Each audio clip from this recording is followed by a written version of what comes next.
Guys, it's Epic Underworlds, and in this video, I'm going to be teaching you guys why most card games fail. I'm going to be giving you guys a nice diagram to look at and explain, so then you guys don't have to make the same mistakes that so many creators do. Alright, so on the timeline of a trading card game, usually it starts with a moment of inspiration. Maybe you are watching one of Chaos Galaxy or my videos, and you're just convinced making a card game is something you want to do. So you gotta get this feeling of ecstasy, and you're really excited about making a card game, and you don't really think too much. You just kind of get into it, don't know really where to start, watching a bunch of guide videos. It's just a really fun thing because it's new. Okay, so then we kind of have this first spike. This is kind of the path I call the most fun part about making a TCG. To create your first set, it's like just a batch of maybe 50 cards that you just created. It's your first time making a game, you just had so much fun with it. Then you show it to the world, maybe you make a video or you join my Discord server and show it to the people. And then you play the game. And all three of these steps are like building your hype for the card game even more.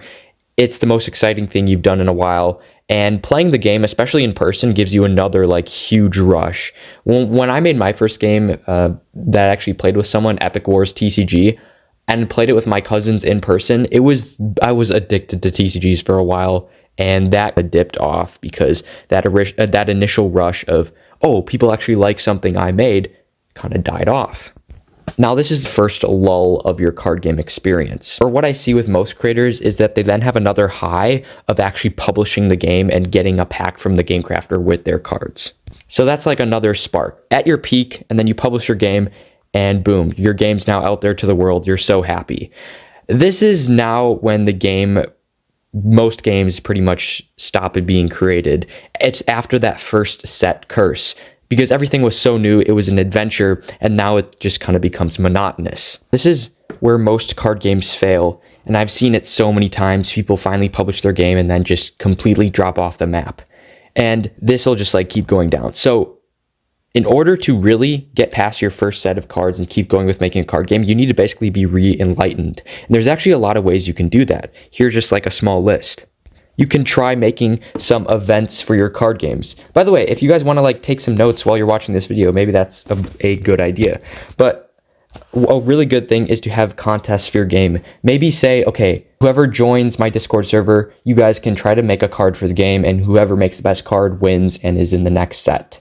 Boom, that's a really good event. You could hold tournaments on untapped.in for online people. You could make new videos exploring your card game and try playing other people's card games, see what their games do well and maybe what your game is missing. Just get enriched into the life of making card games. There's so much more to explore, and I plan on making some more videos, some more abstract stuff with TCGs and how to get more motivated to do them. But basically, if you want to continue, you really do need some sort of goal at the end to keep going. Because if you have no clear goal, then what are you aiming towards? Of course it's going to go down. So have some sort of goal, and have a bunch of smaller goals in between it. So each time you hit one of those smaller goals, maybe making an 18 card expansion, maybe completing a tournament, maybe trying a new set of arts supplies, you'll get that dopamine kick to keep going and reach your goal. If you have just one big goal and no mini sub goals, you're just not going to progress because the goal is too big. So divide the goal up. So maybe the next goal is, okay, set 2. So set 2, make it exciting. Maybe add some new themes. Try researching a topic. Maybe you really are into samurai. Maybe base a whole expansion set around that. You basically tried everything new in this first thing, and it's become mundane. So in order to continue it, you need to make the set experience new again. And that can come from experimentation. Try making cards differently. Try a new style of art, or just new themes in your art. It's really just keeping the community engaged with your game, making more videos, and progressing. Other good ways on how to change up the mundane experience of making a card games the same every time is to maybe try orienting your workspace into a really effective one. And what I mean by that is maybe try going outside, something new. Maybe try putting only what's essential on your art desk.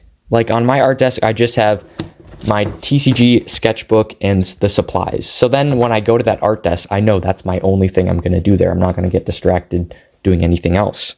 You can also add new mechanics to your game. Try to evolve it. You know, your card game doesn't have to stay the same the whole time.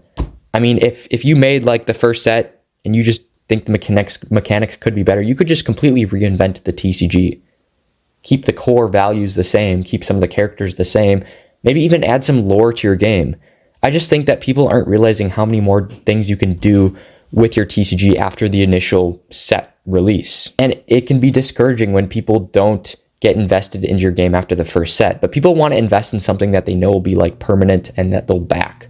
And if you only have one set, they're not going to be that invested in your card game, and they want to see it that it's fun. So you definitely got to learn some more marketing type skills, maybe even expand onto other platforms with your card game. In order to really just like achieve success, the main points is to keep the process new, try new things, experiment, so then you'll never get bored of just creating the cards themselves. And of course, have an aim so you know what you're aiming at and divide that into little goals.